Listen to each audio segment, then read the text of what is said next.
ఆంధ్రాలో దారుణమైనటువంటి సెక్యూరిటీ ఉంది, ప్రజలకి ఇక్కడ ఎంత హింస జరుగుతోంది అన్నటువంటిది అధికారికంగా ఈనాడే రాసుకొచ్చింది. భారీగా పెరిగిన హింసాత్మక నేరాలు. ఈనాడు రాయడం అంటే ఈనాడు సొంతంగా కేంద్రానికి సంబంధించిన నేర పరిశోధన విభాగం ఇది కూడా సగం కేసులు నమోదు చేస్తేనే ఉన్న పరిస్థితి. ఆంధ్రప్రదేశ్లో హింసాత్మక నేరాలు గణనీయంగా పెరిగినాయి.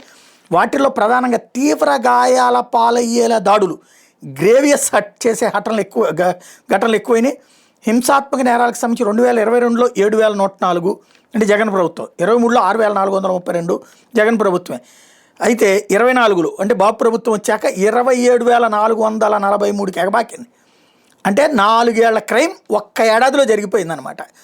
అదే సమయంలో హత్యలు, హత్యాయత్నాలు, అత్యాచారంలో, అపహరణలు వంటి నేరాలు తగ్గినాయి. ఎందుకని కేసులు నమోదు చేయట్లేదు కాబట్టి. అవి ఆర్థిక నేరాలు తగ్గినా, సైబర్ నేరాలు పెరిగినాయి. మహిళల ఆత్మగౌరవానికి భంగం కలిగించేటటువంటి కేసులు అయితే ఆంధ్రప్రదేశ్ దేశంలోనే ఫస్ట్ ప్లేస్లో ఉంది.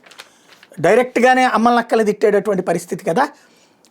జనాభాలో మనకంటే పెద్దవైన మహారాష్ట్ర ఈ అంశంలో 2వ స్థానంలో ఉంది. అంతేకాదు మహిళలు వేధించడంలో 3వ స్థానంలో, రహస్యంగా మహిళల దృశ్యాల చిత్రీకరణ నేరాల్లో 4వ స్థానంలో ఆంధ్రప్రదేశ్ ఉంది.